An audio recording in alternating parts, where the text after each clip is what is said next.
Greeting, colleagues.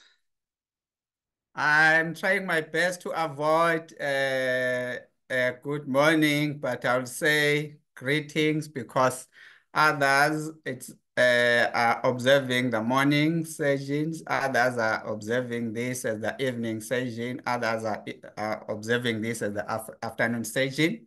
So my name then is Professor Simon Peggy Kozam.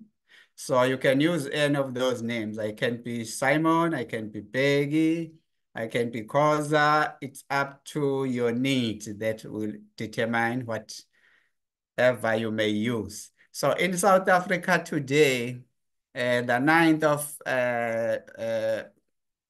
August was declared as the Women's Day. So we are today in a day where we call it Women's Day. And also the whole month of August is also called Women's Month.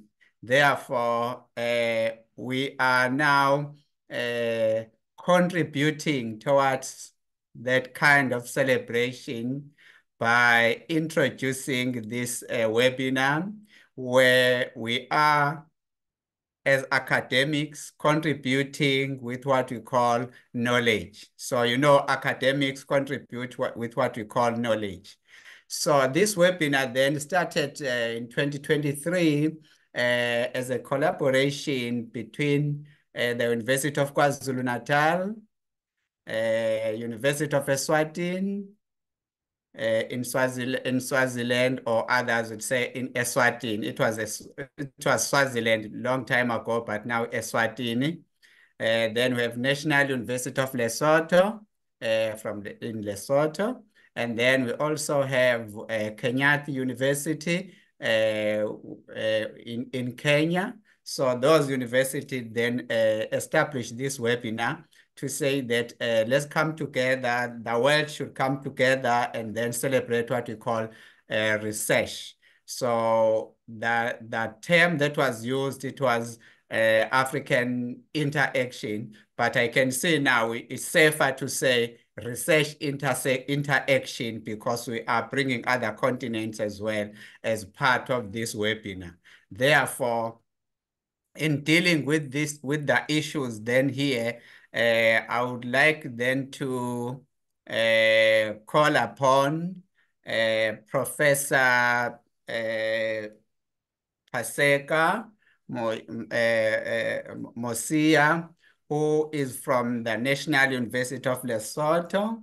He is a dean in the Faculty of Education. Therefore, we are under his leadership today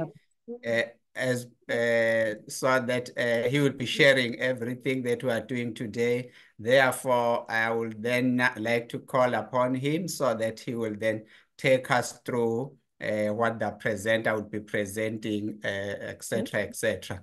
So, Prof, are you there? Prof Mosia, are you there? I am around, Prof. And Okay. greetings to you all.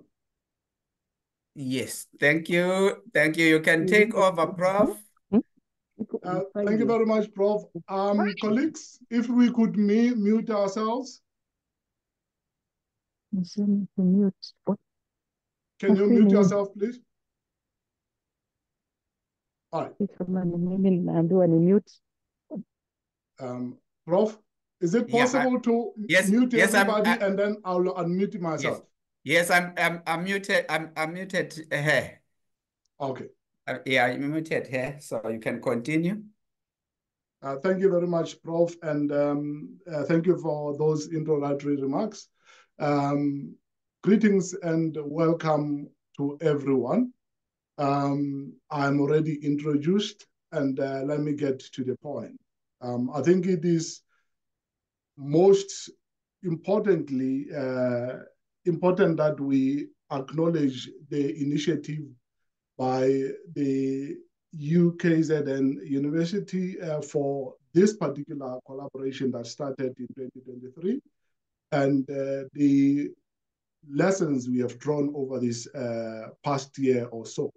And today, as we have broadened the collaboration and engagement Let me acknowledge the presence and participation of colleagues from University of Zululand, University of Witwatersrand, University of Western Cape, University of South Africa, University of Pretoria, University of Limpopo, University of Free State, Northwest University, Nelson Mandela University, Devon University of Technology, Central University of Technology, Cape Peninsula University of Technology, and then we have other participating universities from the continent.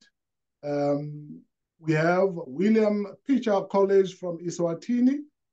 We have University of Namibia, Moi University in Kenya, Mauritius Institute of Education. Then connecting from India, we have colleagues from Chandigarh University.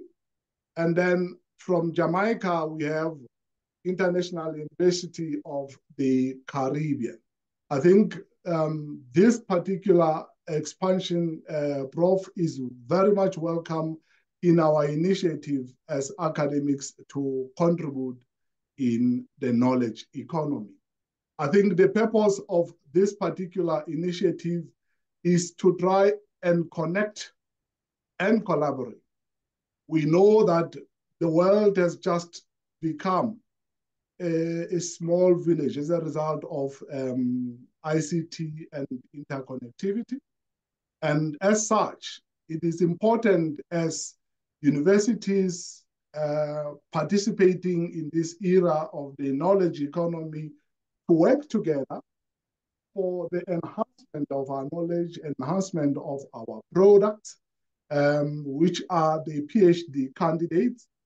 We want to find ourselves being able to become architects of our own destiny as Africans and colleagues from around the world, and make a candidate who, as a result of this participation, collaboration of professors, scholars, they would indeed feel members of the global world and also be able to, in developing their product, which is the PhD thesis, be able to perform with acceptable standards. And of course, we understand throughout our universities as guided by our councils on higher education that we need to hold on to the internationalizations of our programs so that the product that University of KwaZulu-Natal, Eswatini University, Kenyatta University, or any other university is producing is not just for that particular university economy as in Lesotho or South Africa, but it's a global citizen who must be able to adjust and position themselves in the world and connect with all narratives in the area of research. And of course, Prof, you have noted this particular day, 9th of August, as Women's Day in South Africa, and we have you in celebrating women.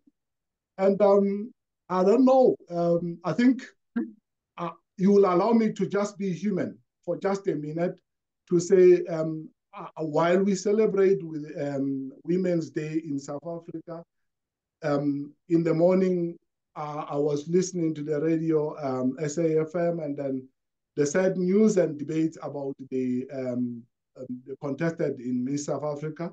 I want to look forward in the way that we, as the global citizens, sometimes can influence the narrative. Yes, issues of citizenship is very important, but we can learn from the European Union in terms of how they have actually managed to allow free movement and allow people to tolerate one another across borders. So as we celebrate Women's Day, but then find ourselves having someone probably tortured on the basis of their identity, which they may not contribute, I think it became a concern and it's subject for our research as scholars to contribute this narrative in Africa about accepting each other in our own corners in countries, but also across borders, so that whatever the case is, we could be able to appreciate each other as members of one global economy or one world,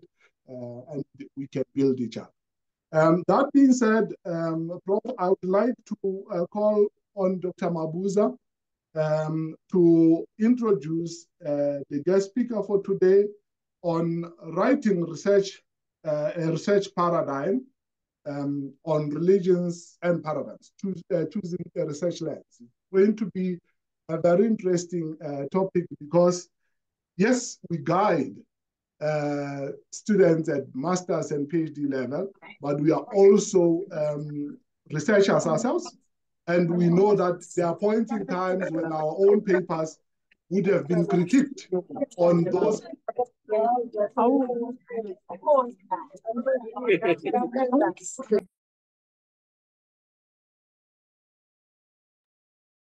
All right. I just wanted to make the last point to say that we note that even as supervisors and probably professors, we know that sometimes our papers get to be rejected on the basis of not having hit the right notes in explaining our own lenses for a particular paper. So I would like to pass the reins to Dr. Mabuza to introduce our guest speaker for today. Over to you, Dr. Mabuza.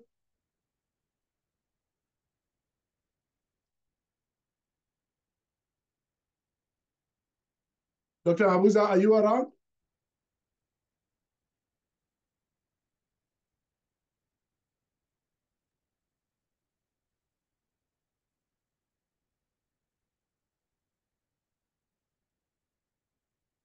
Prof, because I can see Dr. Mabuza is in here. Yeah, I'm not sure whether, yeah, but the mic is on. Yeah, it's on now. Dr. Mabuza, are you audible? Yeah, his mic is on, but he is not talking. I'm not sure what is happening. Or maybe he has a problem of a network. I think a network problem. Mm. Is there a Yeah, way of but he asked if okay. he asked if he has a problem with connection that we ask Turu Dube to introduce our guest speaker. I don't know if Turu is ready. Okay. Yes, I am ready, Prof. and Doc. Ladies and gentlemen, good afternoon. Am I audible? Yes, you are. Oh, thank you very much. I am honored, ladies and gentlemen, to introduce our guest speaker for the day by the name of Professor Michael Anthony Samuel. Professor Samuel, ladies and gentlemen, hails from the School of Education in UKZN, and he is currently involved in quite a number of activities. For instance, designing and supporting postgraduate studies, as well as mentoring capacity development of supervisors in various contexts, not only nationally, but across the continent as well. Prof Samuel has his research interests centered around higher education studies and also curriculum development and professional development. And he has also written quite a number of books, which include Changing Patterns in Teacher Education in South Africa, as well as Continuity, Complexity, and Change, Teacher Education in Mauritius. There's quite a lot that follows after that. It's quite a long topic for that book. We also have a third book, which is life history research, which is epistemology, methodology, and representation. An additional book, ladies and gentlemen, is that of whose title is Disrupting Higher Education Curriculum. And then there's another one, which is Transforming Postgraduate Education in Africa.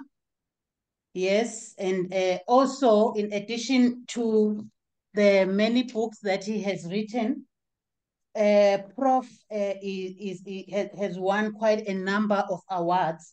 For instance, in 2022, he's actually a recipient of the South African Education Research Association, which is SAERA Research Recognition Award. He got a recognition for his research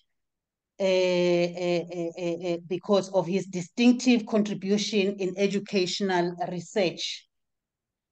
He also serves in quite a number of boards. For instance, the editorial board of scholarship in teaching and learning in the South, as well as the Journal of Education of Teachers. He is also a recipient of Turquoise Harmony Institute's National Ubuntu Award for his enormous contribution in the area of education. And finally, ladies and gentlemen, Prof Samuels is also in the top 100 most cited education scientists in Africa in 2024. Professors, doctors, and colleagues, please allow me to give Professor Samuel the floor. Thank you very much. Over to you, Prof. Thank you very much. I'm just going to double check to see if my slides are working fine and whether you're actually seeing my slides moving.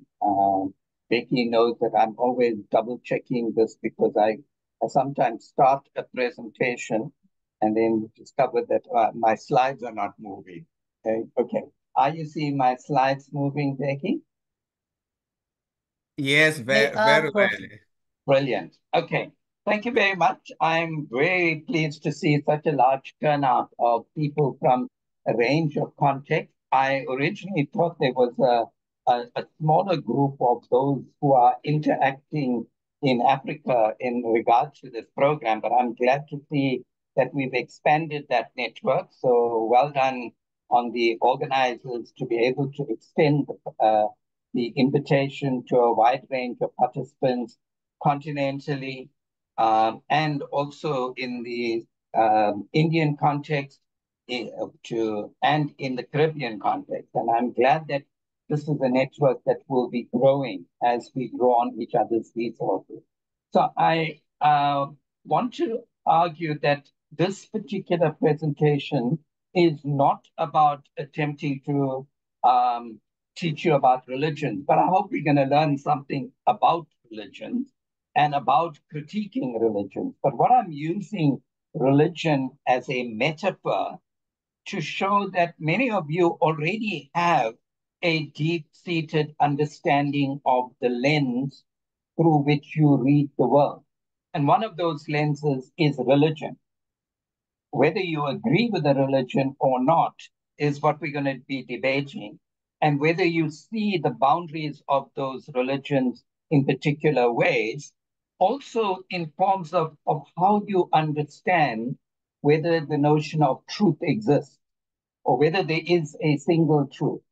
And in that, I'm creating it as a platform to be able to engage with you, to be able to develop a vocabulary about the lens theoretically that you have of the world and the world of research in particular. So we're going to be crossing over from religion, which you already know. Many of us know it very well, and some of us not so well. And what we're going to be talking about how we can use it as an understanding for thinking about paradigms in research. And in doing so, I hope that we're going to be talking about how one understands the development of a lens. So thank you, UKZN. Thank you, these particular institutions who have started this journey in various parts of the continent. And I hope that we will continue this collaboration further. So I'm going to be talking, as I said, about truth making. And religion is one form of trying to make sense of a truth or whether truth exists.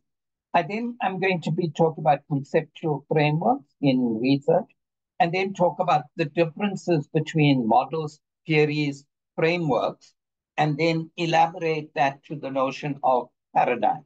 So that's the first set of discussions. And then we're going to ask, why do we need this thing called a theoretical framework? You know, lots of supervisors will be asking, and what's your lens? What's your theoretical lens? Why can't we just collect data, produce data, generate data from the field and write up what people say? We are engaged with the process of an academic endeavor.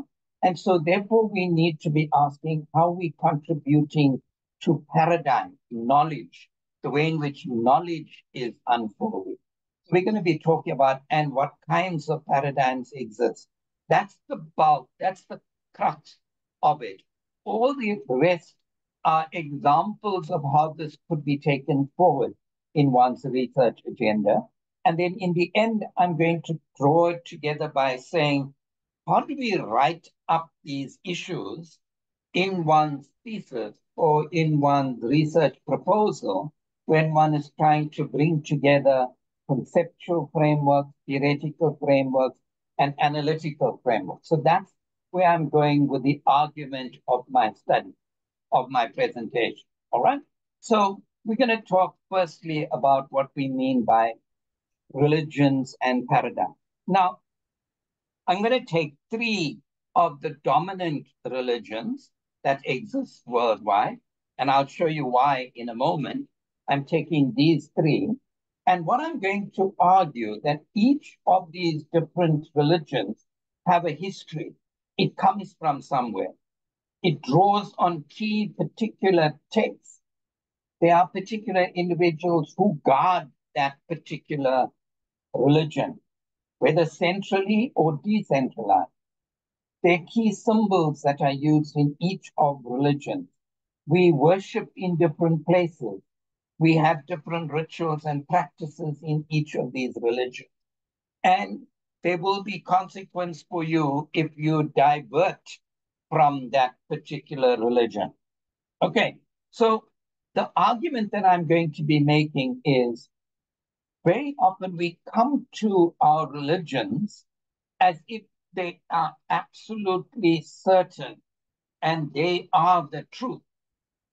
But I'm going to be arguing that maybe there's a lot more blurriness and contestation between all of these particular paradigms, between these particular worldviews of the nature of religion and religious issues. Now, in the same way, in research, and I think this is what I want to take emphasis on, in the same way, when you adopt a particular theoretical approach in your study, that theoretical approach doesn't land from the sky. Somebody has created it in time and space, in particular times and particular spaces. So what one needs to be doing in one's theoretical exploration in research is understand what are those left-hand columns. Becky, I was wondering if you could mute the videos for us, please. Okay, I'm trying to mute If we could, Catherine. yeah. Catherine, yeah. I'm Yeah. trying here. Ask her to mute. Okay. So maybe let me ask her. Catherine, please, can you unmute just mute your video, please? Catherine? Yes, Yeah, please mute your I've, video. I've done it, please. Oh, Sorry. oh, it's back again. It's It's back on again. again. It's on Oh, again. sorry. Sorry. Because I've tried this site, it's not giving me that. Yeah, no, it's a. All right. Okay, thank you. I will at a particular point ask people to unmute it, but at the moment, I'm trying to concentrate on the presentation at the moment. All right. Thanks, Becky. Catherine, I think you still have your video on. So if you could attend to that, please. And Maxwell. I think you also have your video on. If you could please turn it off. Yeah. Yeah, Catherine and Maxwell, please switch your video off, please. You will switch them on later. Maxwell and Catherine. There you Okay. go. I'm going to proceed now to look at, if we look at one of the religions, and I'm looking at one particular grouping of a religion, and say it's the oldest religion in the world. There are about 1.2 billion people. That's about 15 to 16%. But it's not the largest group. It is not the largest religion in the world. So we'll be looking at how we understand this, and there are key texts that are generated in relation to this particular religion, their core beliefs. Now, many of you may not know these core beliefs, but let's just take one of them. One of them is that the conception is that our entire journey in life is to achieve the state of what is called moksha. Moksha is where the individual soul reaches its highest form. And so therefore the idea is that all beings are constantly moving towards this higher form. Even after they die, they continue and may even come back into a form of life which we know perhaps as reincarnation. But there are core guardians who tell you this is how you should practice and why you should practice this particular way. In fact, some people might argue that this is not a religion at all. They might argue it is a way of approaching the relationship between time, space, and the individual being, and how one understands the nature of purification, constant purification, as we attempt to get better and better to eventually reaching the highest form of refinement. Now, normally, are communal spaces within which individuals go to be able to worship in a particular space, but they might also be, which is largely operated through the individual, because the individual creates a temple within their home, a set of practices not necessarily going to a particular space, but within the home is the temple. So you can see this particular religion with its particular symbols has a particular set of rituals about what you must do when you're born, how you conduct your living, how you go about eating, what you can eat or what you can't eat, how and whom you could marry, and also has a ritual about death. So it has a view about these particular issues, and there's a debate in this particular religion about which text one might use. And there are several texts, not one, but several texts in this. Now, I want you to think about this as I'm arguing it, to ask, if you have a theoretical framework for your study, where does it come from? What is its history? Is it a large percentage of the dominant discourse in educational research or not? What are your sacred texts in your religion? What are the core beliefs of that particular theoretical framework that assist you to understand the world? Now, I will be sharing this. You can read this and on your own time, educate yourself a little more about Hinduism if you're not a Hindu, or if you'd like to study a little more. But in the same way, we have another religion, the second largest religion in the world and the fastest growing religion of the world. 24.1% majority of the population in 49 countries in the world follow Islam. And this is spreading, the largest growing religion in the world. Okay? It has a sacred text, it has key issues, believing that there is not many manifestations of God, like the Hindus believe, but there is a single God. So it might be called a monotheistic religion.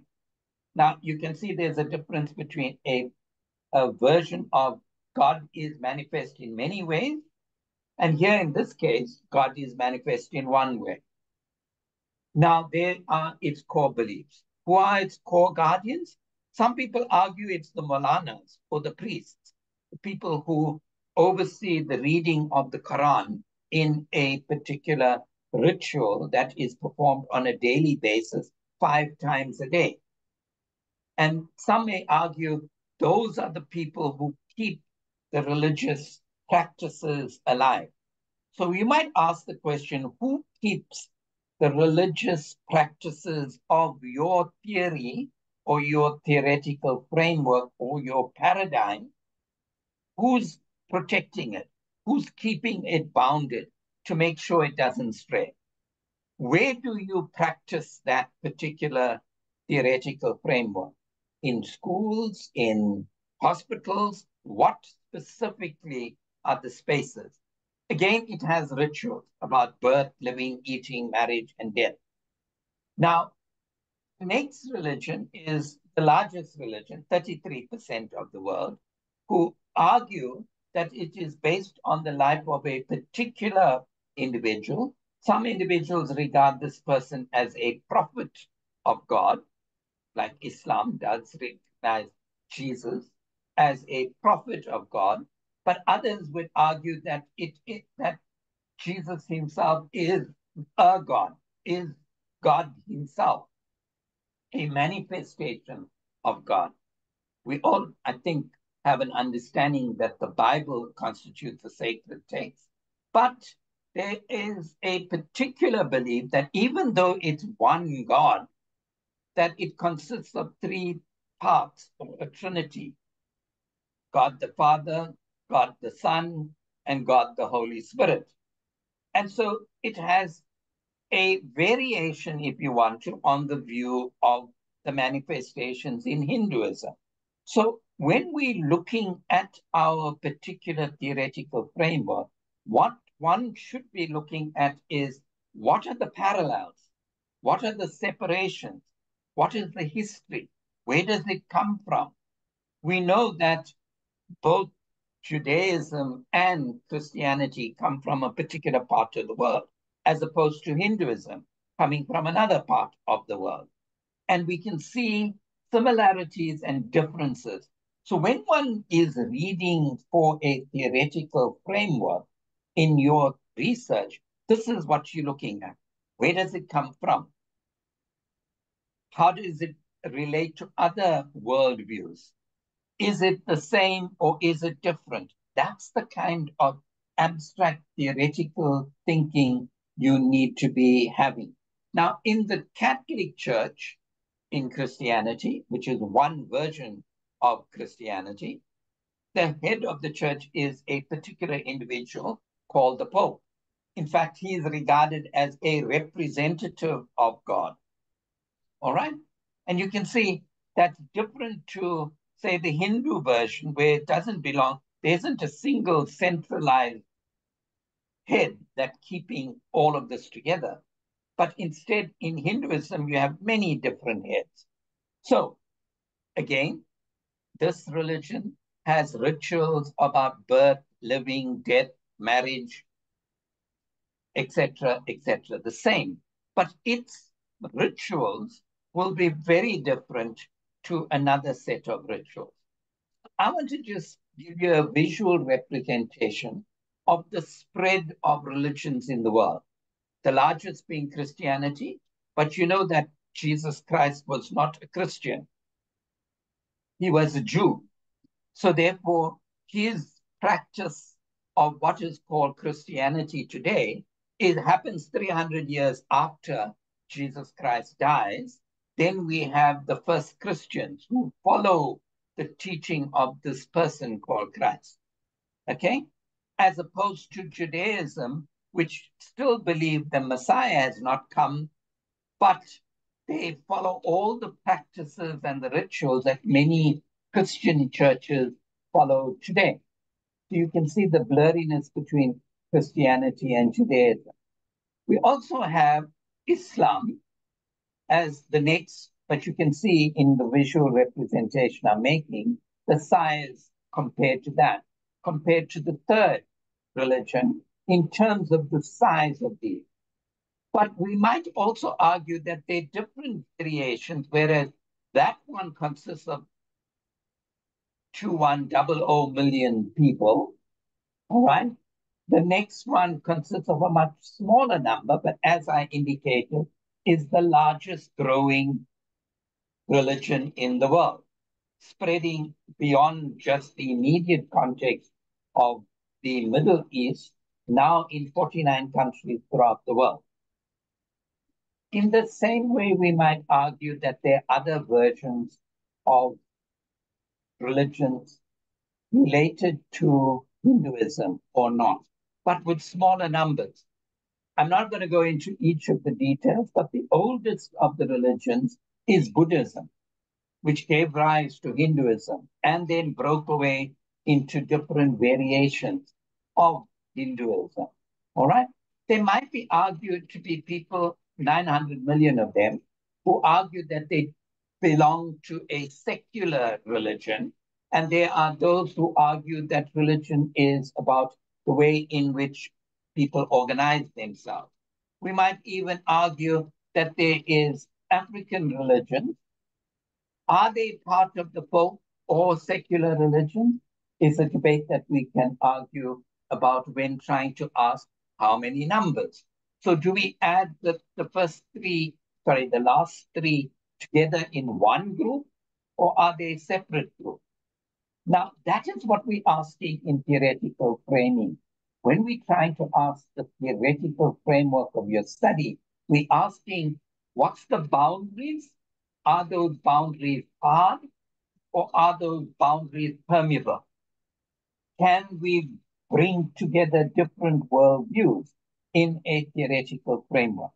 So the argument might go further to be able to say, this is counting the numbers of how many followers there are, and therefore we can talk about whether they're dominant or not.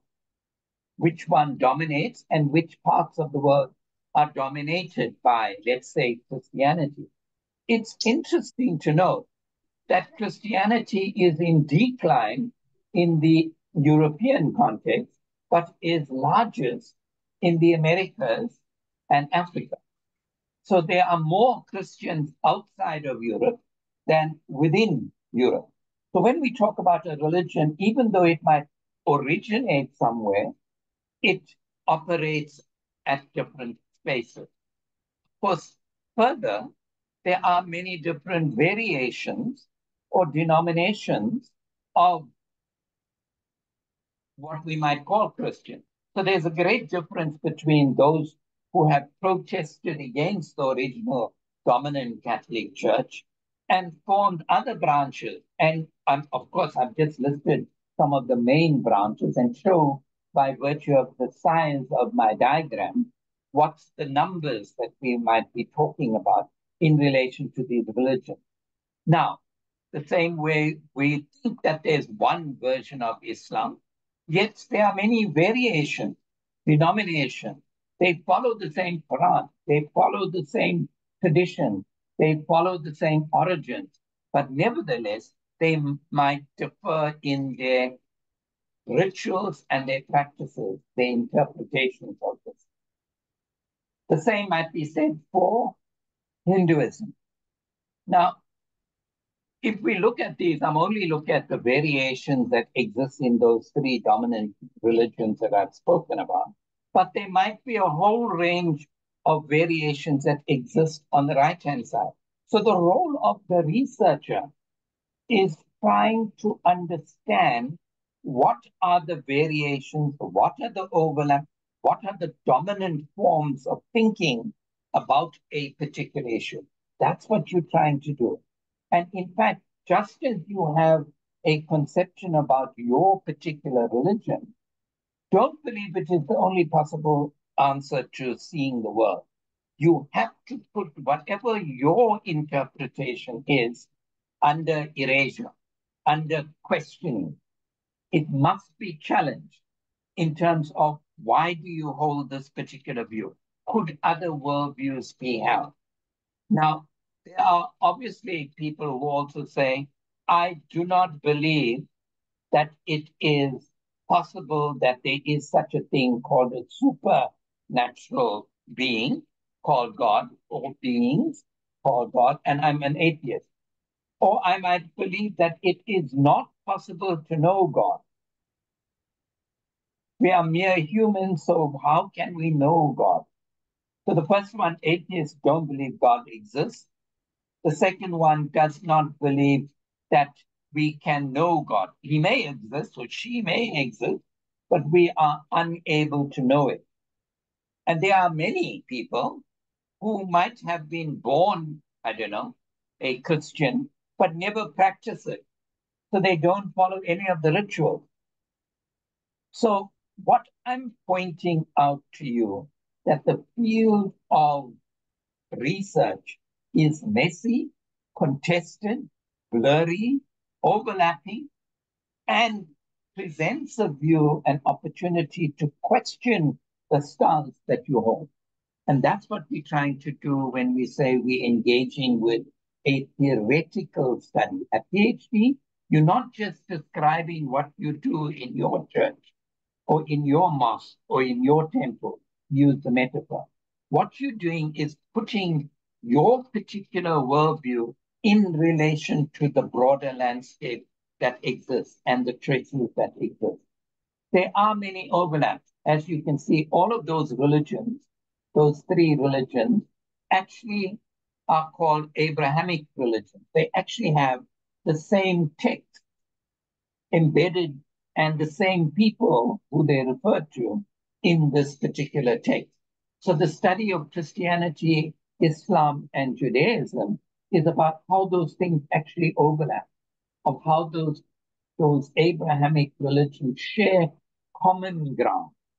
But I think if we look at the world, we might see that there's more debate, as we can see in Palestine and Israel at the moment. The debates that are happening politically might pull these religions in different paths.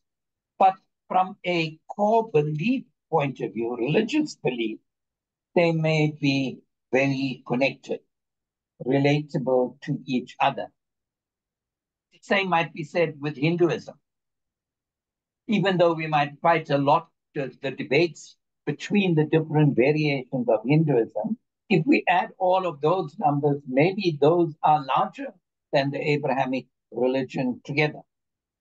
And so what we're seeing here is it's not a matter of how much is being written in your particular theoretical framework, but it's also about what are the contestations about that particular organization and way of thinking.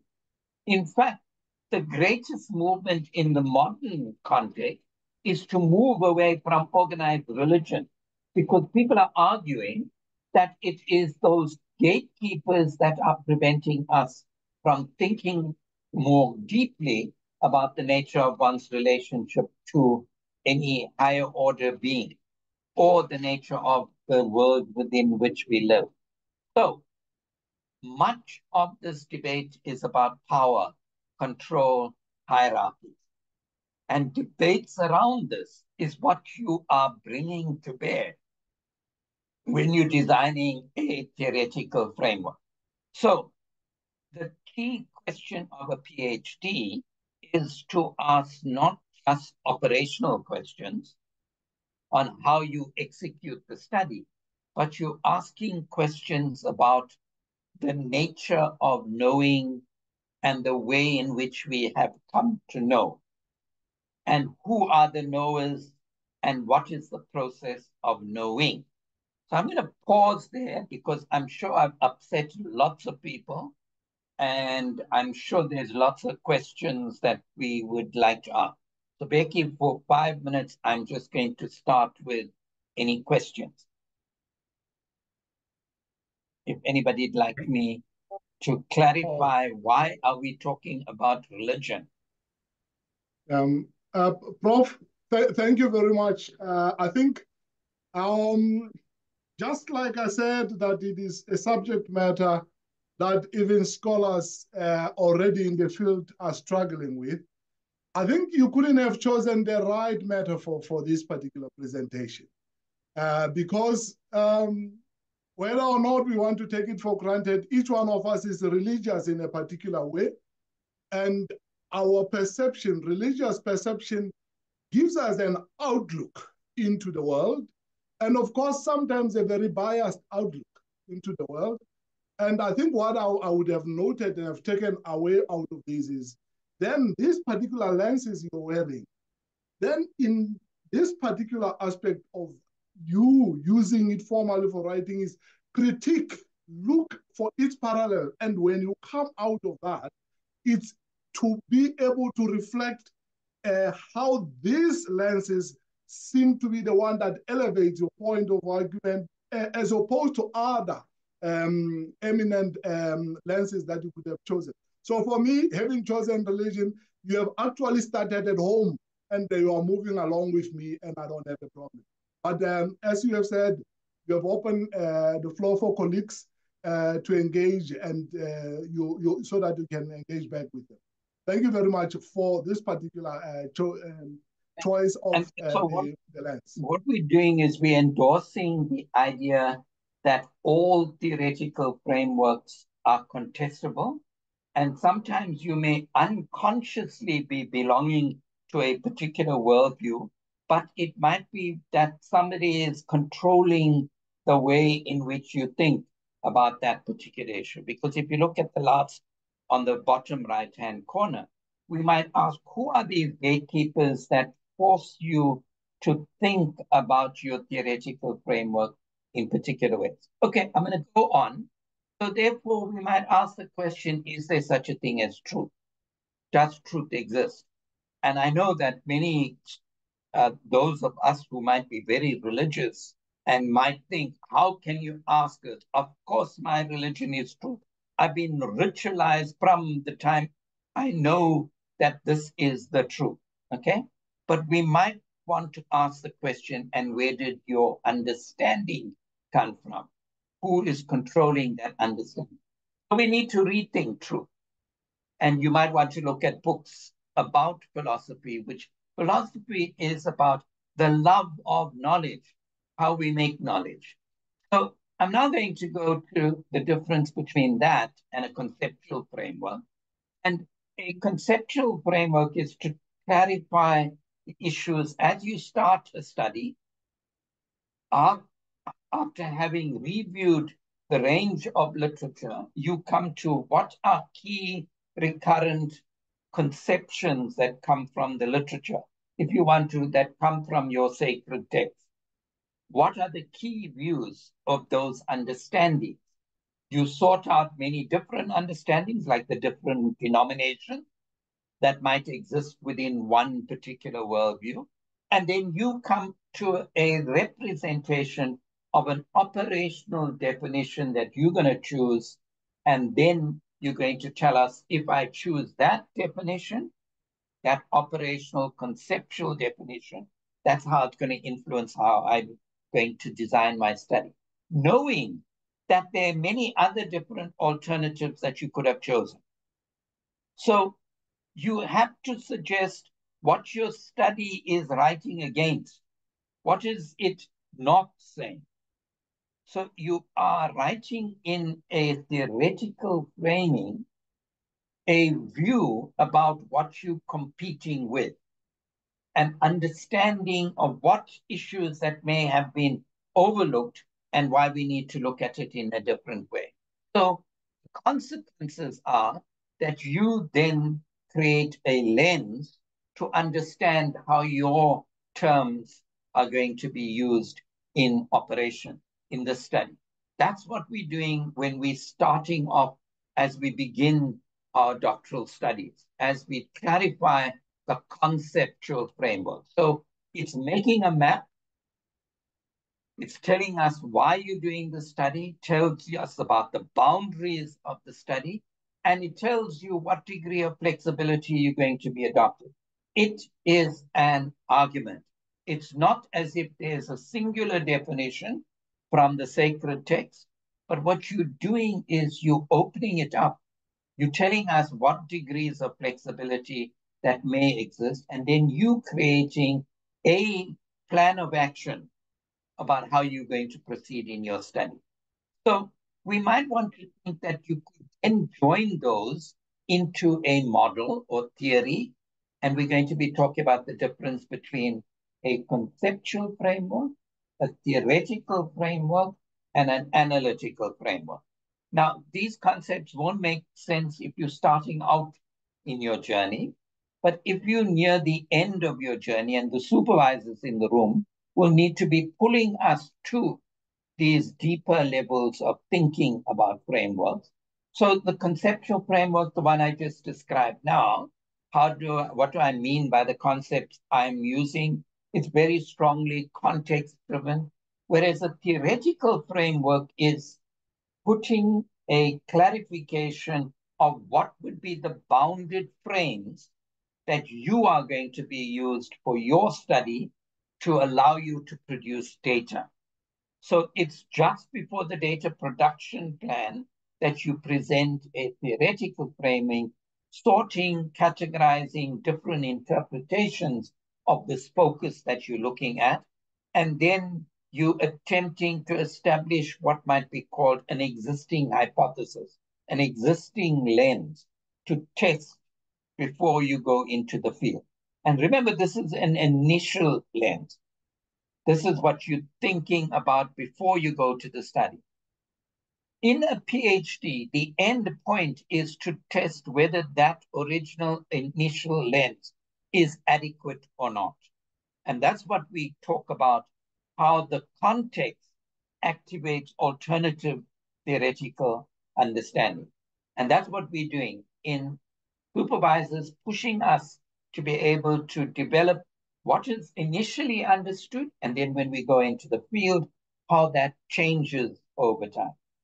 The third is a little more complicated, where it says, as you start to analyze the data initially, you might have one way of reading the data, but you might want to introduce at that point something that is different from what your original theoretical framework was, that is B, and you want to generate a different thinking, possibly. You testing out another way of analyzing the data. Now, we can take some time on that particular issue about what is an analytical framework. And some people choose not to use an analytical framework because they see the original theoretical framework as being adequate. But when we look at why we might introduce C into your study, you might argue that the original theoretical lens, which helped you to formulate your instruments and your fieldwork engagement, was not adequate. And therefore, you needed to examine and explore other readings from other frameworks. So you can see that the process of theoretical engagement is constantly a dialogue. I'm not going to go with this in detail, but you can see there is a difference between a lower level understanding of a model which is used to describe things operationally, whereas a theory is a little more complex and it can be contested. A framework is a lens.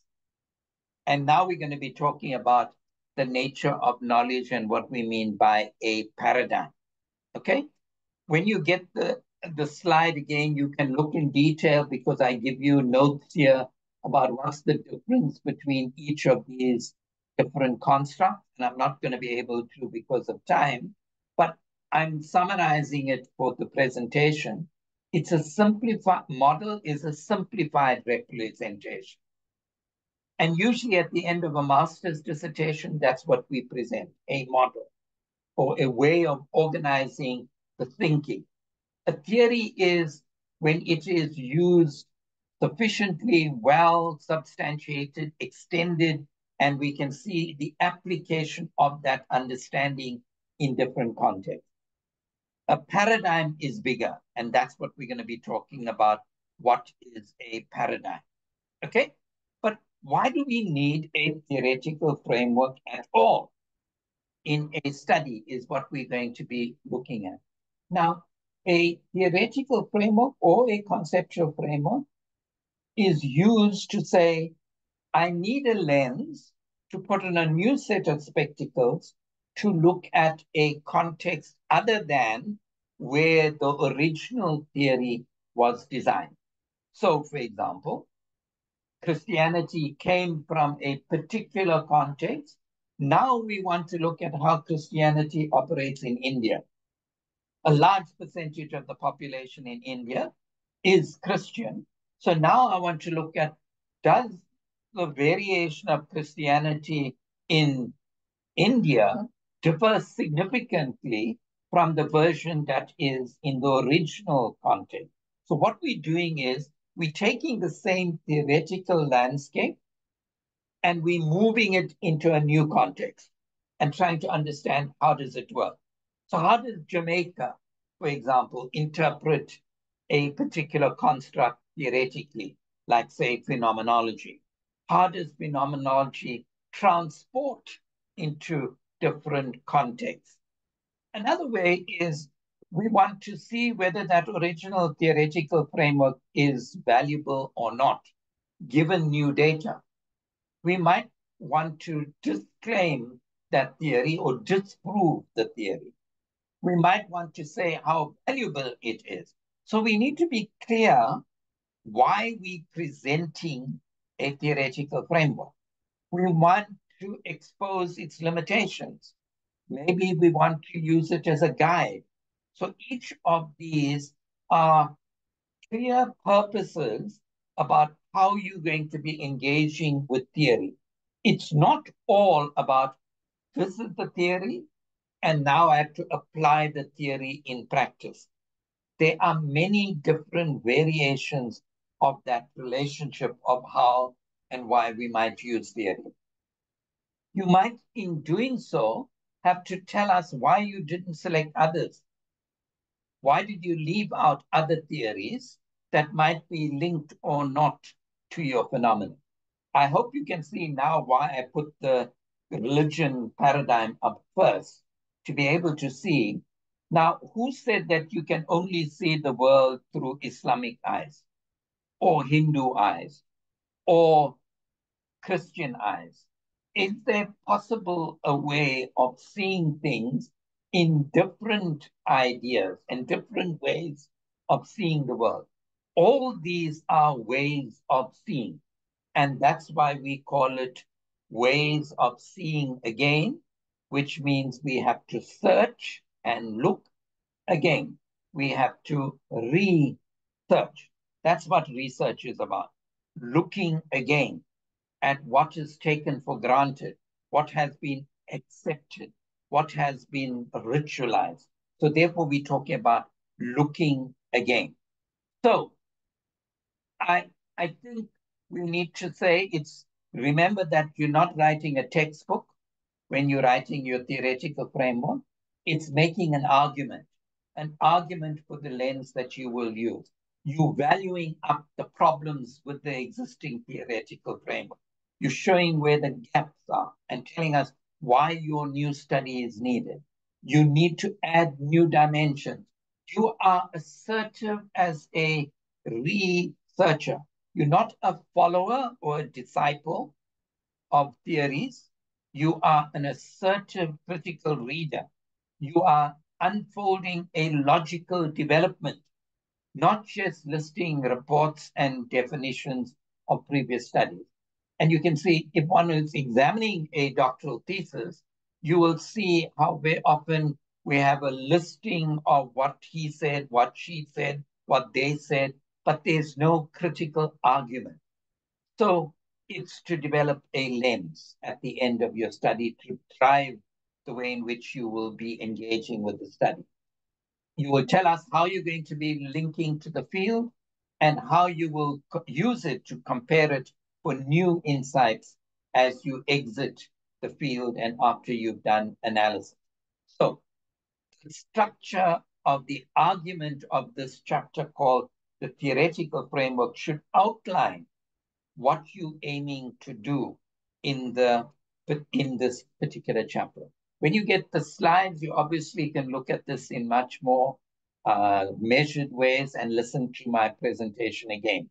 So we now need to be looking at what do we mean by this thing called paradigm. Now, very often people understand this word. We often hear it all the time. We need a paradigm shift. Usually it's politicians who are saying this.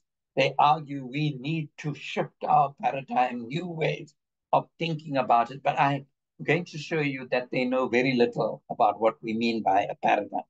So let me argue that a paradigm is a set of rituals, a set of practices, and this is Thomas Kuhn's version of it, that agree about certain practices, values, beliefs, or correctly, all of those things, values, beliefs, assumptions are called axioms, A-X-I-O-M-S, axioms. And all of those axioms confirm everything that we know. So, for example, we all know that the world is flat. Have a look outside, and you'll see that the world is flat. It goes up and down, but essentially it's flat. So we share an axiom, an axiomatic belief that the world is flat. But along comes somebody who begins to say, hey, I don't believe that the world is flat. And here's my reasoning why I'm telling you these are my experimentations that are showing there's an anomaly to this view that the world is flat.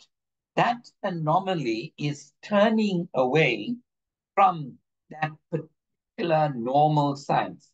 The normal science is what we call a paradigm, where it holds it together, it makes sure that it stays and protects the axioms. But a paradigm shift is when there needs to be a turning away from those basic axioms, a revolting. That's what we call a revolution, turning away to start something else, which is a new paradigm, that the earth is round, okay? That the earth is not flat. And I'm going to give you my evidence from the anomaly, and we're going to now start a new paradigm. Now, if people do that, they get their heads chopped off, because the custodians who control the knowledge would say, you are a revolutionary. You cannot belong to our church or our worldview. Therefore, they create their own paradigm. That moving out of the anomaly to create a new paradigm, we call a paradigm shift. And argued, it then creates a second body of knowledge. But in the same way that that paradigm for normal science too gets contested, and for example, the belief that the earth is the center of the universe gets contested, and we begin to have new anomalies telling us about this, we begin to change. And this is how research contributes to the development of knowledge. And that particular process of constant shifting is the goal of research, to be able to move us to new ways of thinking based on the evidence of our technology, our understanding about the nature of the world. Okay, so these paradigm shifts continue, and this is a theoretical understanding of how these particular areas progress. However, we might think that this is a very slow process as we have normal science 1, then we become normal science 2. But the reality is, for sometimes, normal science 1 and normal science 2 coexist. They are contestations at any particular point, that it is less demarcated as we might think. So while many people might be attempting to protect boundaries, the reality is that there's blurriness. They begin to blur. They might even argue that there's no difference between these things, that we don't need these boundaries. 1, 2, and 3 might coexist at any particular point in time. So the linear model that Thomas Kuhn, who coined this term paradigm shift, was the contestations are suggesting that these issues of paradigms are merely tools for thinking of the dominant axioms that coexist at a particular point in time. It is a lot more messy and fluid as we begin to think in different ways about the nature of knowledge. So, is the construct paradigm at all useful? We might argue paradigm, as you can see, normal science 1, 2, and 3. But really, that knowledge is forever in dialogue with itself. And that dialogue with itself we called epistemology. Big word for describing the debate about the nature of the relationships between knowers, the known, and knowing processes. So one's epistemology is how one reacts to the contestations beyond each of these boundaries. So let me pause here and see if there's any questions for clarification, or because if you don't understand this debate, we're going to have difficulty in the second half of the presentation. Thank you very much, Prof. Colleagues, any questions, comments for Prof to respond at the moment? I hope it's exciting in a sense of what it means to be a researcher. Because a researcher, you're a revolutionary in some sense. You're creating the changes. You're creating the actions of thinking in different ways. Becky? Yes, thank you, Cher, and thank you, Michael, for the for this interesting debate. So I just want to check here, in terms of your experience of observing how students select the paradigm. Is there a relationship between one's religious position and the paradigm that one may select? For example, if someone is an agnostic who is saying we do not have ability to know whether God exists or none exist.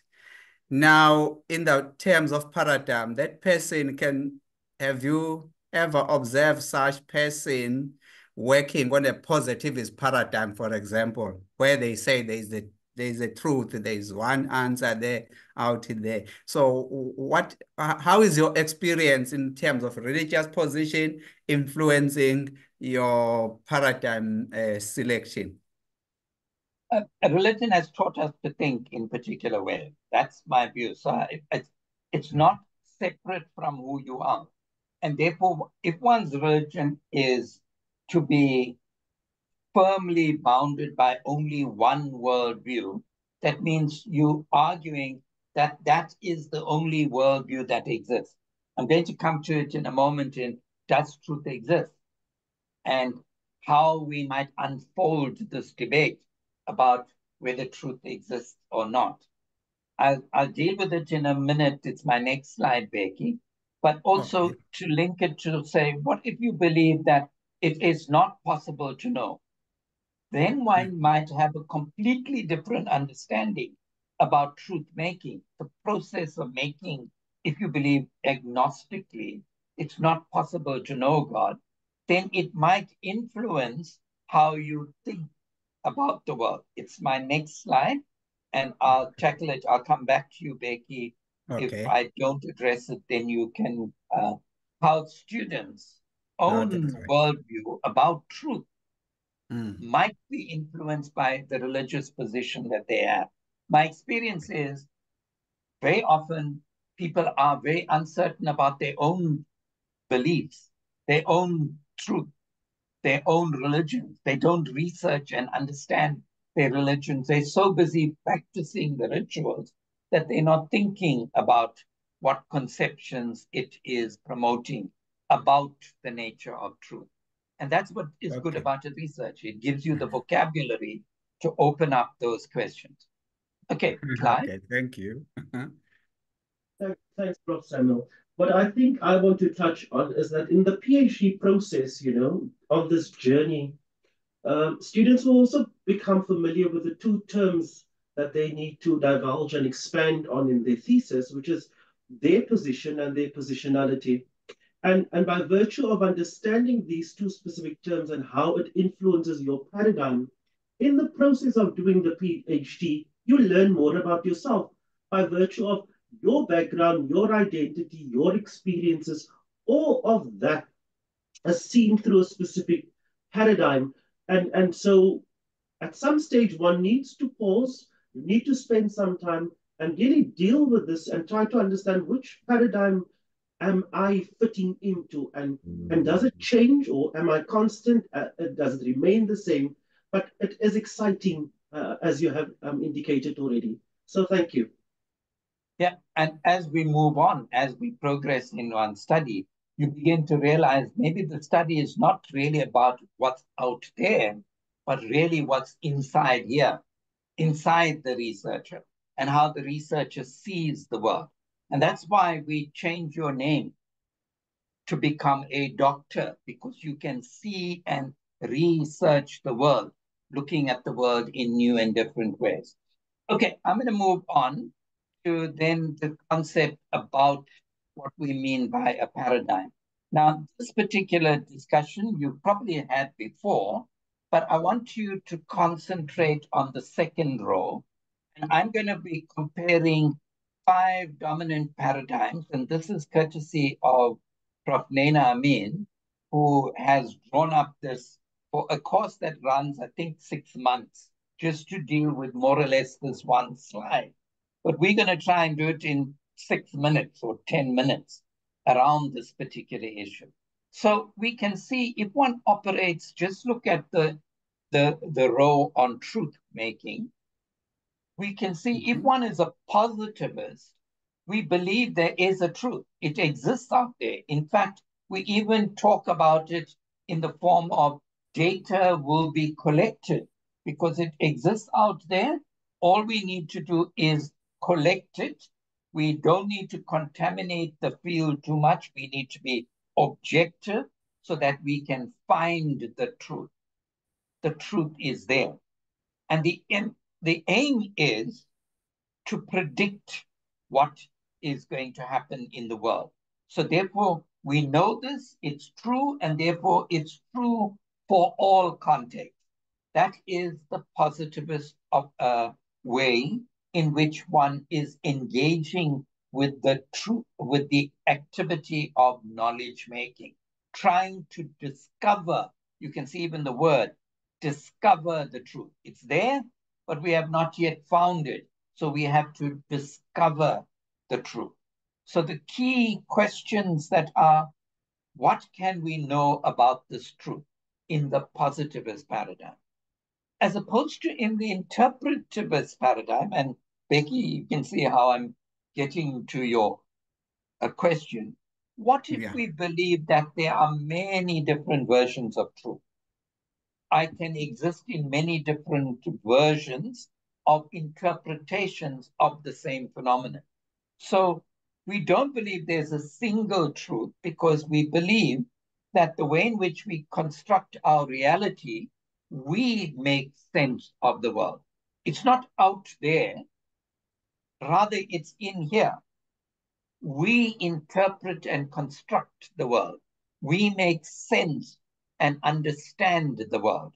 So therefore, what we're trying to do in an interpretive paradigm is share the multiple truth making and the dialogues that are going on between the different forms of truth.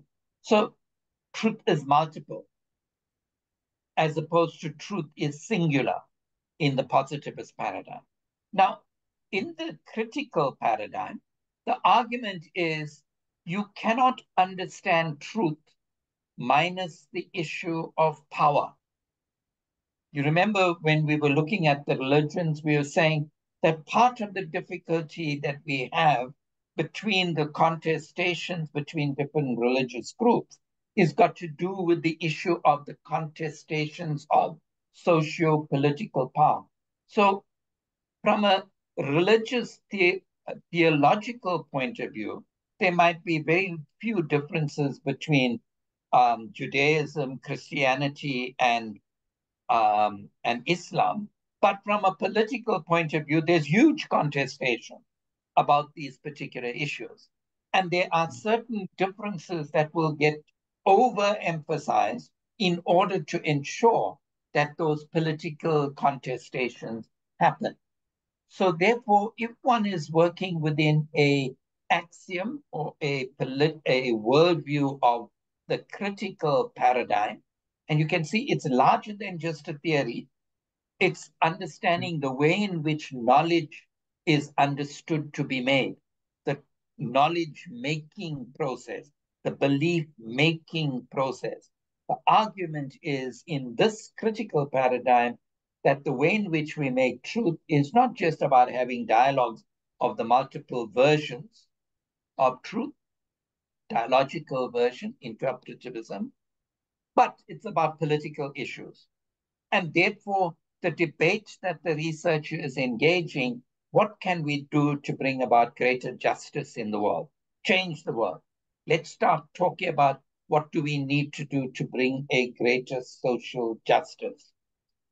All right, those are the three dominant paradigms. There's variations, of course, between each of these. There's overlaps between these particular paradigms, but dominantly they have different versions of understanding the nature of truth. Now, a deconstructivist perspective is saying, hello, I don't believe truth exists at all. I may not believe it. Is there such a thing as truth? It's maybe unknowable. It is unable to be fathomed, to be discovered. All we can do is tell you the ways in which people assemble and critique the kinds of truth-making processes. So therefore, if you're an agnostic, it is more likely that you are part of a deconstructivist perspective. Truth cannot be known. It is only we will be able to understand how people engage with the processing of making truth. Becky, I hope I've answered your question. Yeah, definitely you have covered me. Okay, so you can see in a deconstructionist perspective, one's worldview is a lot more accepting of divergence. We might even ask, is there such a thing as the truth? So as a PhD student, that's what we're engaging with when we're talking about philosophy, where we're trying to develop an understanding of the nature of knowledge and knowledge making.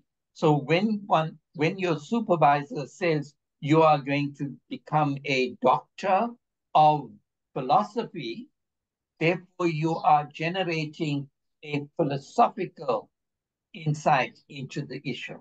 Now, come to you a moment, Disraeli. I note your hand. In different disciplines, there are different approaches which dominate. It doesn't make it right or wrong. It means that one needs to be examining what are the axioms and where do they come from. Disraeli, go ahead. Great to see you, Disraeli. It's from Jamaica. Thanks very much. One of the things that we know about truth is that it's as we gain new knowledge, new information, what was true today may not be true tomorrow. Where do we characterize or classify that? Is it interpreted, approach, critical, or what? Where do we land that type of truth, which is always in a state of change? So if we understand there is that truth only exists in relation to particular time and space, then that is, it is evolving. It might draw on an interpretivist paradigm, but I would argue, if you're arguing that it is changing and contestable, you're actually working within the last paradigm, the deconstructionist paradigm. So within that worldview, the argument is we're not aiming to put it in a box. What we're trying to do is open the box to the possibilities of how things move along very rapidly. And a recent theorist, Yuval Noah Harari, argues that this is the major contestation of the 21st century. That whereas the old revolutions were longer and lasted longer, the paradigm, for example, the earth is flat, lasted very long. The earth is round and the center lasted very long. Right. Whereas in the 21st century, the multiple versions of truth are shifting rapidly. So much so that students who enter university in year one, by the time they reach year 4 of their degrees, their knowledge is out of date. And so the question then begins to be about what kind of curriculum then should we be designing for higher education if it is rapidly moving in this contested way as we're engaging with it. Now, for a person working in the positivist paradigm, can you see this would be a major problem? Lynn, you have your video on and we can see you doing some things. Please switch it off. Switch off, please. Okay. Have I answered your question, Disraeli? Yeah, definitely. Okay, Rowan, go ahead. Tell us where you're from, Rowan. I'm from Pretoria in South Africa at the moment. Go ahead. The question of AI comes to mind when we're talking about the things changing very fast. So you start wondering whether the paradigm that you start with at the beginning of the research process can be completely turned on its head by the time you complete your thesis. And how do you present that? Yep. Multiple truths, contested truths, flexible truths, things are moving and so rapidly. And you're correct. That's the fundamental challenge of AI, not just as a methodological tool, but a theoretical tool, that it now poses the question whether all we can be doing in the truth-making process is describe what we did when we began the study, and at the end of the study, what is contestable? What are versions of them? So the end of the thesis is not to come up with an answer, but to come up with an argument of what new directions we need to be moving. And that's why that is fundamentally different to, in a positivist research, the aim is to come to an answer. In a post-positivist world, all of the others, the argument is to generate questions, to generate insight, to generate the dialogue, to generate how do we need to act, which is very different to the positivist view, thinking that we need to come up with an answer. This is the answer to the study. Of course, that's valuable in certain disciplinary ways. So, for example, if you're sitting in an airplane, we don't want to have a debate about what's the question about whether we should change the pressure of the plane or not. There is consequences if we change the pressure of the plane. It will react in a particular way. We know that for certain. But in social sciences, the post-positivistic is increasingly dominating. And I would imagine there will be post-structuralists, post-deconstructuralists, etc., as we evolve and move forward. Okay, I'm moving on. Rowan, does that satisfy you? Yeah, I think it's good that you say that you come finish by asking questions. So your question raises more questions. That's the aim, really, at the end of the thesis. And of course, the idea is that there will be many more questions rather than many answers. Becky? Okay, I wanted to say, if a set of flight is now moving like that with one answer, which has been tested, etc., then we may have a situation where we try to land, but where we are landing, we find that there is another flight that is mistakenly there. Therefore, what we call the answer has to change. Maybe we have to now bring in another paradigm that would say, okay, we know that we have tested everything, but we can't land on this particular flight that is down there. Therefore, we have to take another paradigm to change. Yeah, That's we might have to introduce a new analytical framework, because part of the issue of developing philosophy is also about unlearning. What do we unlearn? What do we need to unlearn in order to move forward? Lynn, your camera is still on. Okay, now I'm going to give you some pragmatic examples of how this could be translated. So I'm sharing my own PhD study in which I developed a theoretical framework called an iceberg model of teacher professional development. I was researching the notion of how do students become teachers of English, given their history in apartheid and in post-apartheid. How do they consider how they become teachers of English? So that immediately dates me, because the study is done many, many years ago in the 1990s, early 90s. So I looked at using an analogy to be able to understand the theoretical framework. So I argued that if we think about the iceberg, we might argue that the knowledge that we need to be a teacher is contained by what might be called public propositional knowledge that can be objectively tested. So things like policies, we need to know theories, and therefore we need to know about practice. We need to know how to activate those things in practice. All of these are public things that we test in the examinations in our teacher education program.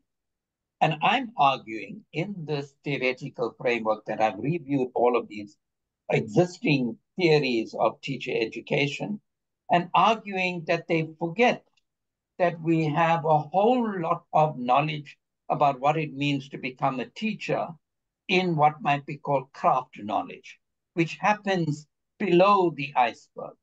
In fact, that is far more powerful in being able to stabilize the iceberg of the teacher professional. And in the end, we get misunderstood. In teacher education, we're testing the left-hand side of the particular diagram at the moment, public propositional knowledge. We give people a certificate to drive in the classroom, a license. We give them a qualification. But in fact, that is only the beginning of what it means to develop professional knowledge. One develops professional knowledge by deeply drawing from all of these, what might be called craft knowledge, habits, rituals, routines in the school, how policies get interpreted or reinterpreted or ignored, how we understand that we draw on many methodologies. All of these below the iceberg might be more powerful in activating what it means to be a teacher profession. And yet teacher education doesn't pay attention to these things. And how do we bring the public propositional knowledge and the private propositional knowledge in dialogue with each other became my thesis, in which I argued we need to be look at the various kinds of forces we brought today in developing a profession.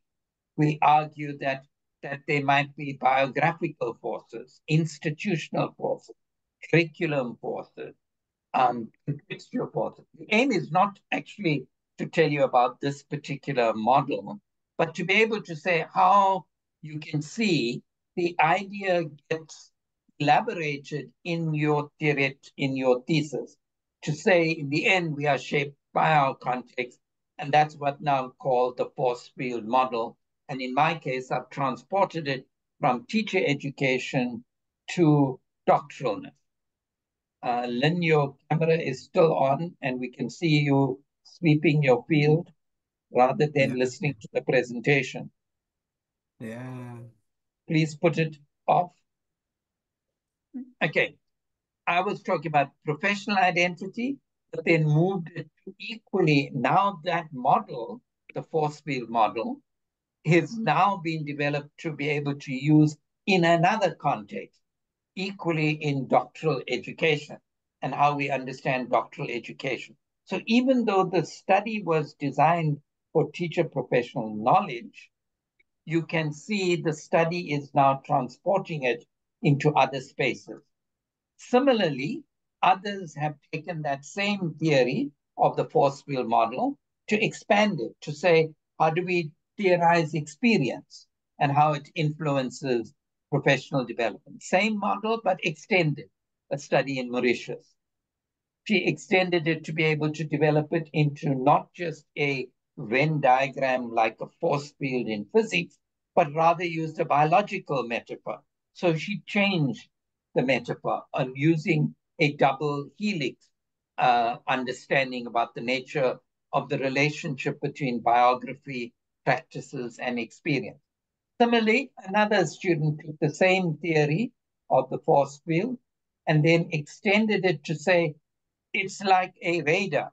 So they're transporting it into another context, taking the same theoretical worldview, moving it into another context about how we engage with trying to understand the various blips on the radar screen as we engaging with professional development of novice teacher. And you can see same theoretical idea, but elaborated now in a different context, in a different, and that's the value that your theory must be able to transport beyond just simply the immediacy of the content within which it is being produced. So the last one is somebody in Australia took the same idea and then said, how do we take this model of a force field and look at how community development works and trying to look at how to activate community development? So you can see the SPICE model draws from the force field model. And you can see 2010, this is 20 years later, is taking an idea and transporting it into a different context. That's what we're trying to do in the development of theoretical frameworks. So how do we present this research of theories? One way of doing it, we might say, I bring two theories in parallel dialogue with each other. Another way we might say, I want to show you how things are changing over time as we end the thesis. We might want to say how things are evolving over time. And so in the theoretical framework, you're taking your original idea, you're elaborating it, you're saying how the field has changed it, and then where are we now in the new version. You might present it as there are many different conceptions of the theoretical positioning that might one have, and you declare those different continuums on that particular scale. Or you might want to say, well, there are many different views. I'm going to percolate them, grind them up like coffee, and I'm going to develop a new theoretical understanding. Or you might group them, group two different theories, draw elements from them, and create a new version. That's what it means to be engaged with the process of doctoral education. We might want to link theories of how they start to relate to each other. So the end point of your thesis is to be able to engage with the theoretical engagement. That's why it is engaging with the nature of knowledge or knowledge making and about philosophizing, falling in love with the nature of knowledge making. Okay, so if we look at this particular, you can see these are arranged. They could be any number of possibilities of how one engages it. So I'm going to bring it to a close now to be able to start saying, well, we've talked about the possibility of starting with an original conceptual framework, developing a theoretical framework that gets shifted or shifts the original conceptual framework and might draw on another new analytical framework, as Becky called it, a new line of flight that might be developed. And we might choose to emphasize them in different ways. So, for example, you can see number 2 in this particular grouping of this relationship is dominating. So we're spending a lot of time in your thesis, in a PhD, on trying to understand one's original theoretical framework and then the end point. Another thesis might choose to emphasize the conceptual framework. Another thesis, so they might emphasize that I'm not going to be looking at a theoretical framework at all. I'm only going to be using a conceptual framework.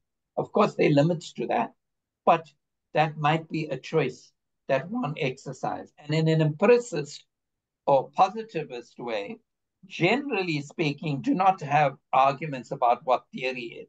Now, you can see this in medical science. For example, there's no debate in a medical science journal article about what's your theoretical framework. That's why they're only 3,000 words long. As opposed to in social sciences, the emphasis is on the theoretical argument. In social studies, in education, the argument is the theoretical framework is important. Whereas in empirical studies, the idea of your theory and your way of knowledge is not contestable because they believe the aim is to produce a truth. It exists. I need to discover it. I need to tell you what my definition is, and therefore I will be able to report on it in that particular way.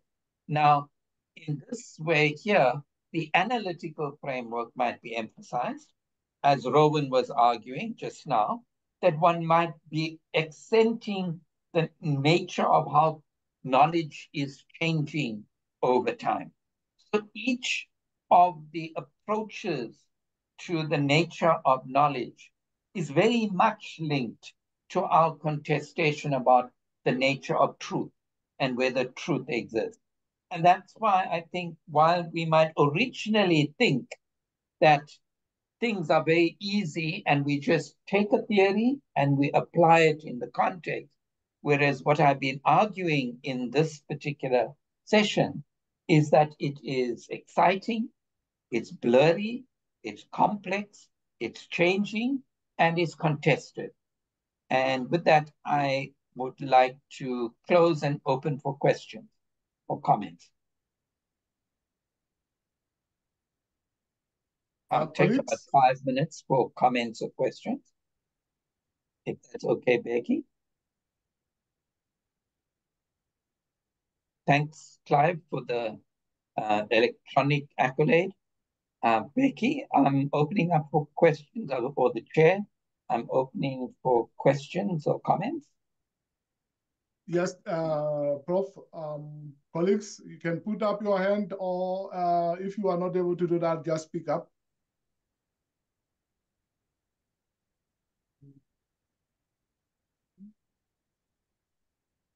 At the moment, Prof, it seems there isn't any. Hello, Chair. Okay, yes, sir. Yes, I think I want to say the presentation has been quite good. And of course, the presenter started by saying that these theoretical frameworks are actually points of argument, and you can take a position, and also depending on your own persuasion.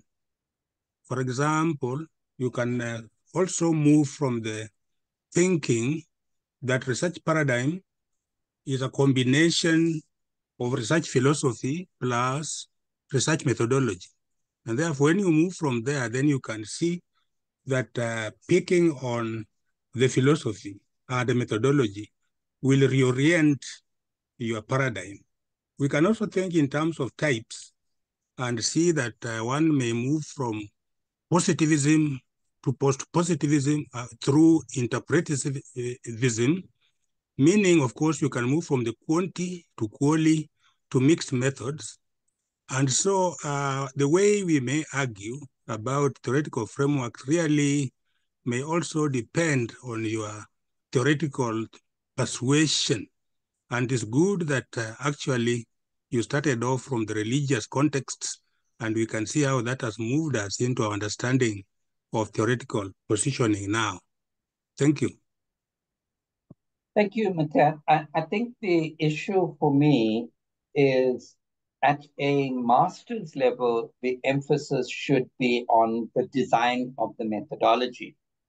Whereas at a PhD level, the emphasis, in my view, should be on your paradigmatic orientation, your conception about the theoretical understanding. Because at the end of the day, in a PhD, you're going to produce a new theory, a new conceptual understanding, a deeper theoretical understanding.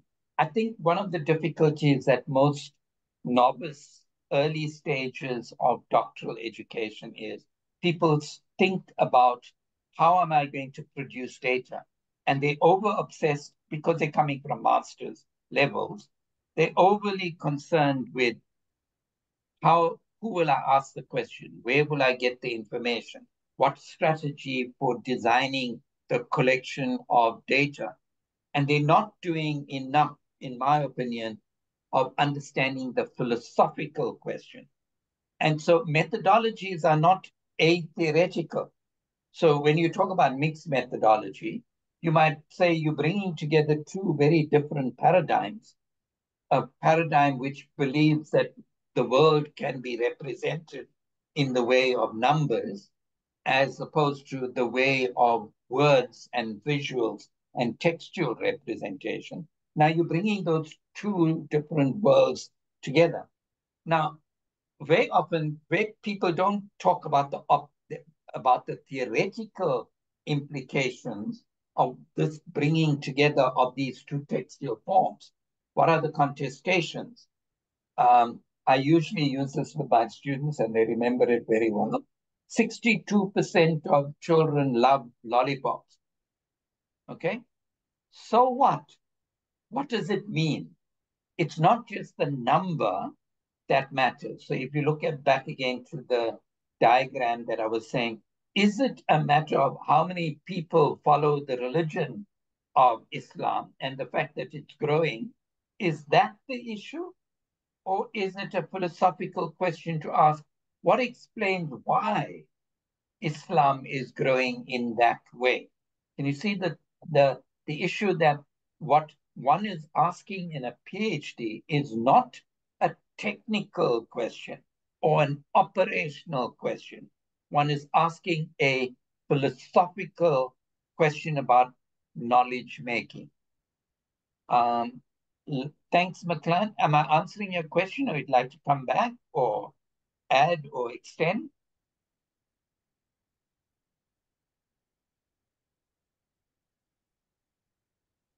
McClellan? Yes. Thank you very much, Professor Samuel, for making this presentation. I would like to know from you, how can we construct a literature review to reflect the paradigm and the philosophical framework that we have chosen, so that we achieve the golden thread? Okay, thank you for the question. Sure. Yeah, so the question might be, in a PhD, it might be possible to have the theoretical framework and the literature review combined. There is no magic that they need to be in separate separate chapters or separate sections. You might combine it for the theoretical reason that I've been arguing about. You know, up to now, I've been arguing that these two issues about knowing and knowledge come together. And so it's quite possible a theoretical framework can be combined. So I'm recently reviewing and supervising a student in Kenya, and the institution that I'm reviewing says there must be 5 chapters in a PhD thesis. And I said, hello, why 5? Why not 7? Why not 10? Why not 12? How did we get to the habit or the ritual of there being 5 chapters? Maybe there's a ritual practice of people having a separate literature review and a separate theoretical framework. Maybe they could be combined.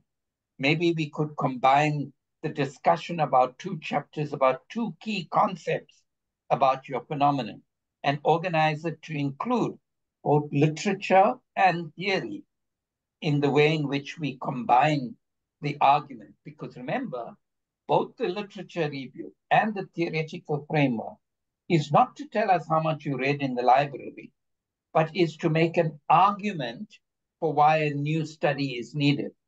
That's the purpose of why we do a literature reviews or theoretical framework. The aim is to make an argument for the case for what has not been known, what's the gap, what don't we know, and why a new study is to be conducted. How many chapters does it take? Some might do it in 1, some might do it in 2, some might do it in 3. So there is no magic ritual that you need to follow, that these are the number of chapters. Yes, your institution might believe that there needs to be 5, but I'm arguing that one needs to be clear about what's the MOVE, what's the move that you're attempting to make. And the move is, tell us why a new study is needed. That's why one's doing a literature review. Masupa, are you asking us a question? Masupa, are you asking us a question? No, maybe just a comment on the number of chapters. Really, the 5 cannot be put on a, is not built on a rock. It's not on a rock.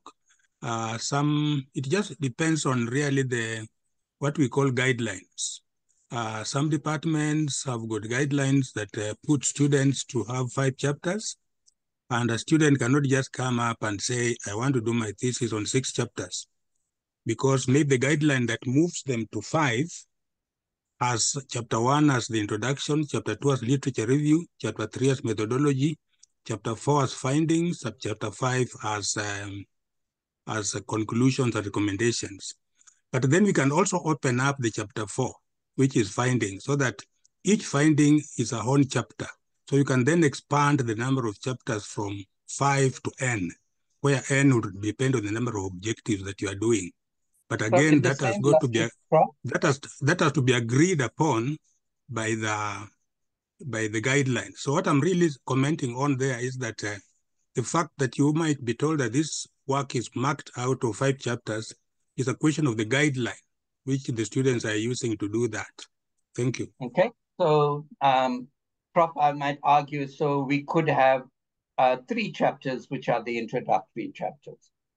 We might argue that, so for example, the guidelines are like those sacred texts, where this is the convention of what we expect.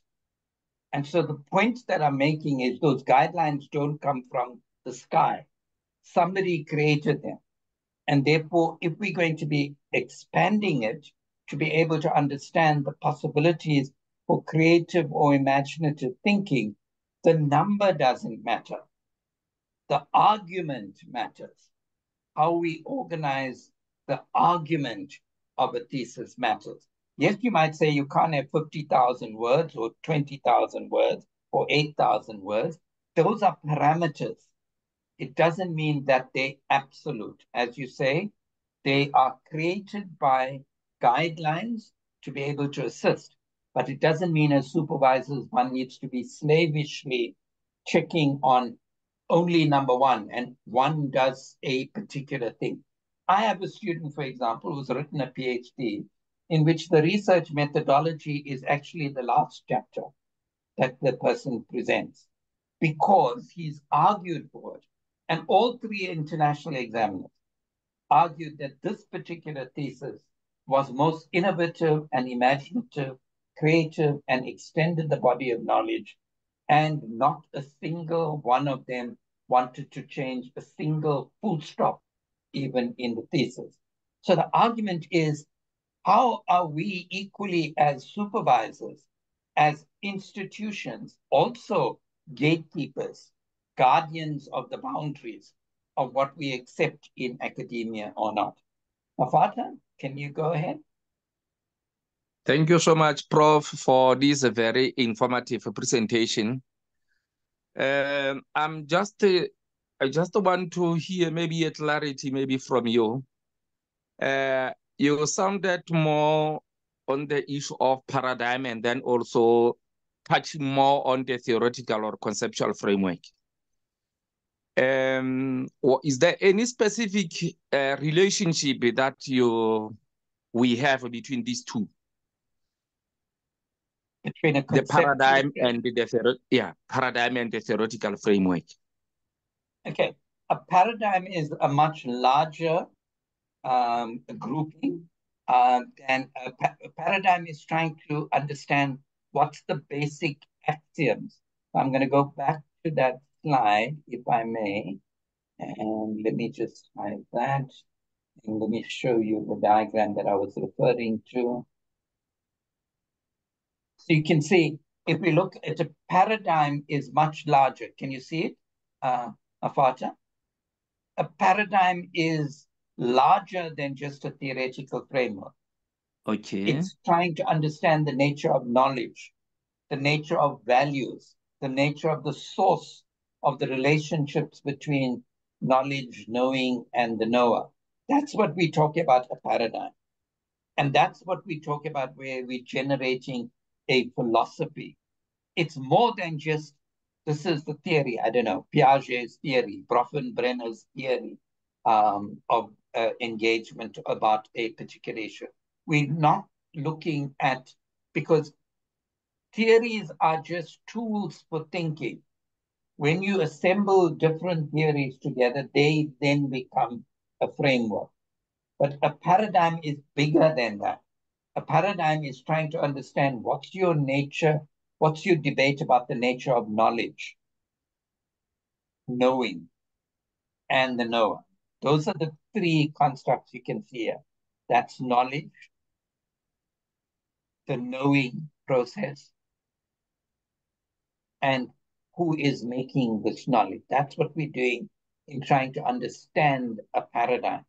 And note that that paradigm could be contested, and it's shifting, and it's changing, as I was arguing in this slide here, that the paradigm doesn't remain, it is contested, and it might be blurry as we're going along. Making sense, Mafata? Yes, Prof. It makes a lot of sense. Okay. All right. Thank you so Let's much. go with any other questions. And I've got 2 minutes and then I'll close.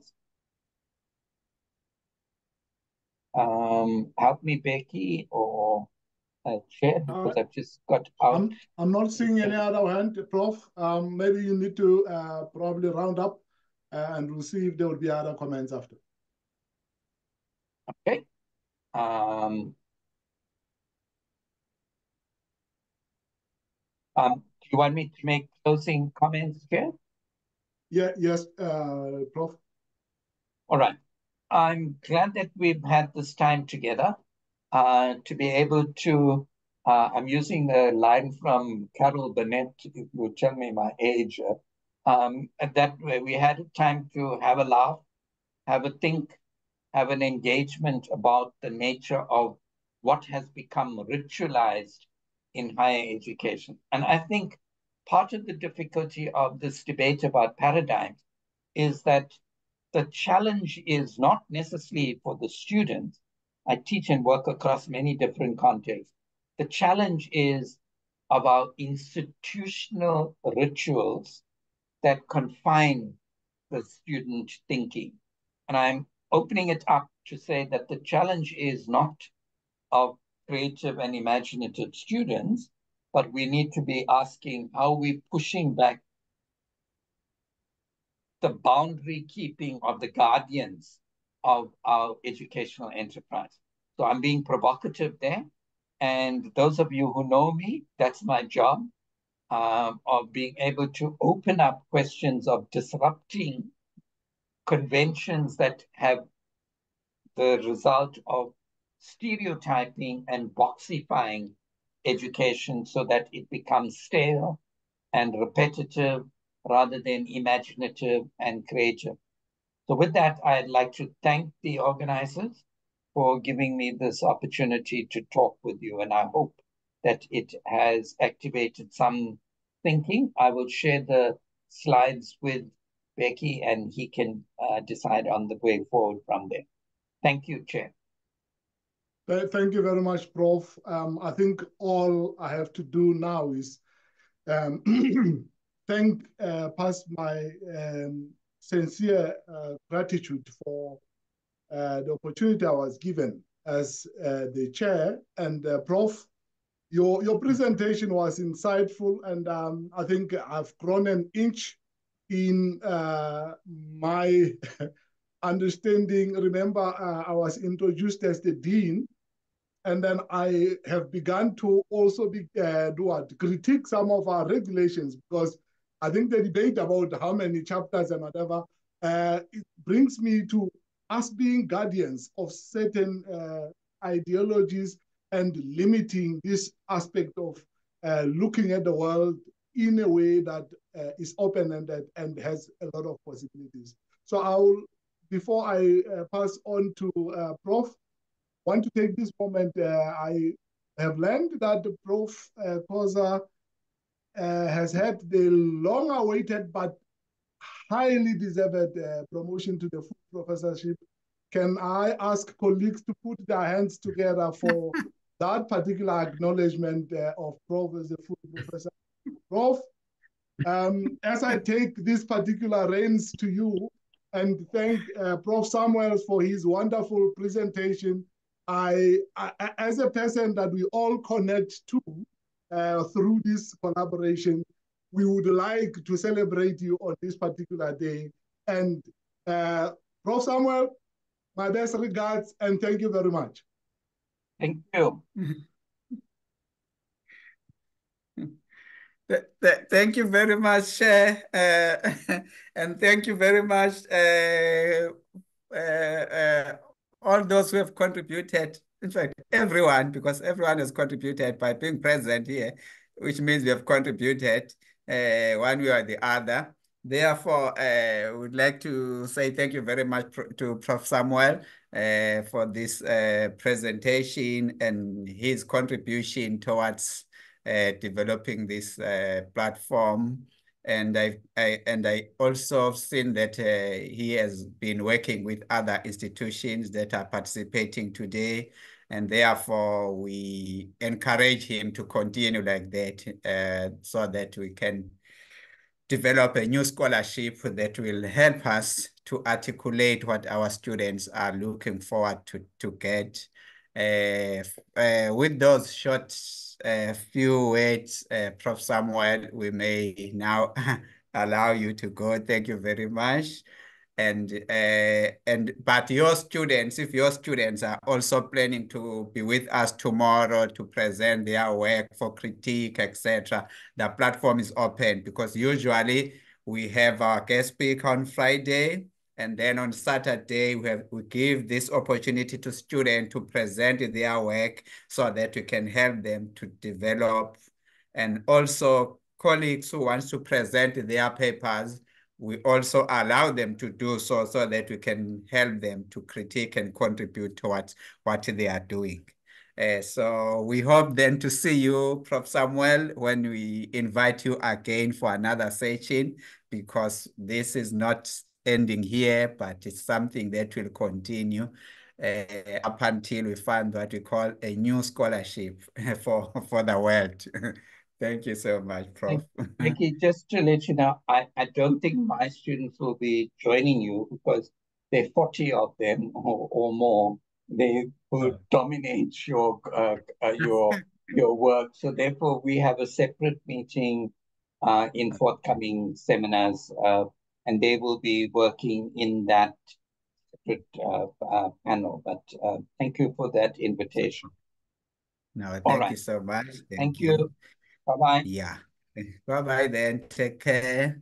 I think, colleagues, then let's come to conclusion. Let's conclude it by emphasizing that tomorrow we'll continue with our students' presentation. Anyone who would like to present tomorrow, please send me an email so that I will then record your name in the list, and then I've just forwarded my email via the chat. You will see there it says causa@ukzn.ac.za. Maybe in concluding this, I would like to have maybe one person from, say, National University of Lesotho, just to say the last comment before we close. Anyone from the National University of Lesotho who would like to say? I've seen Dr. Makumani here. Dr. Makumani, can you say a word or two? Oh, my dean, I was going to say, you know, in our culture, when the chief has spoken, no one else is supposed to speak, and you are my chief. So, but in any case, thank you so much, Prof. K, for this platform once again. You did not acknowledge when my dean talked about your promotion. We would love to congratulate you on that. You know, I'm happy about that. And I'm sure that many people are proud of you for that achievement. But thank you so much for this platform. And let's talk tomorrow. Thank you, Prof. Thank you so much. Okay, let's have another colleague from Kenyatta University. Any last word from Kenyatta University? Yeah, if my chair is not there, then I can take the opportunity to continue, say Prof. something. Yeah. Yes, yes. I want really to start by saying that the presentation has been quite insightful, and I think this is a learning process, and people who miss this really have missed quite a bit of good stuff. And I think we should continue with this because it's really an opener to many of our postgraduate students, and particularly PhD level. So mine is just to join hands with the chair and say that we are grateful for what's happening and it should continue. Particularly students, be encouraged to present tomorrow because this is a learning forum, and take this advantage to excel in your academia. Thank you very much. Okay, thank you, Prof. Otto. Let's go to University of Eswatini.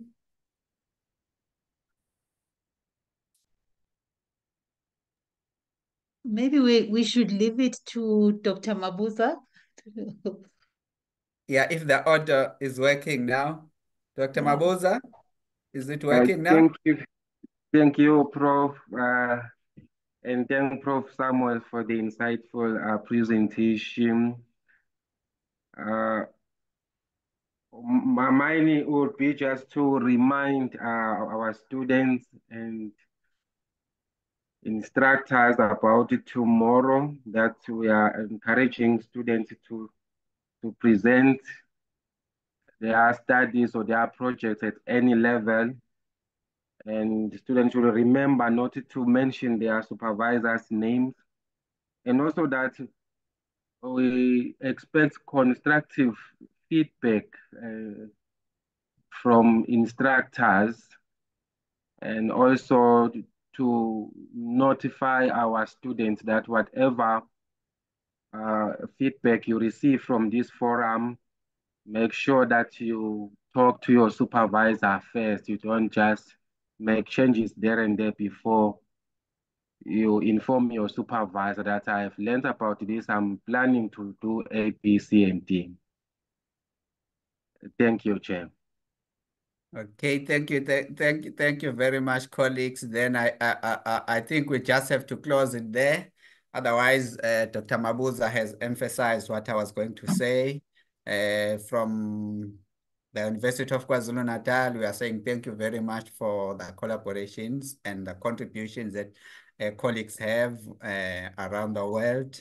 Therefore, let's meet tomorrow and support those that will be presenting tomorrow. Thank you very much. Let's call it a day for today. Thank you. Bye. Thank you, Prof. Thank you. Bye, Prof. Thank you. Bye. Thank you. Bye. Bye. Bye. Thank you. Bye, Bye. everyone. Bye, Prof. Thank you. Bye-bye. Bye Yes. now. Thank you, Chess. Bye-bye. Bye-bye now.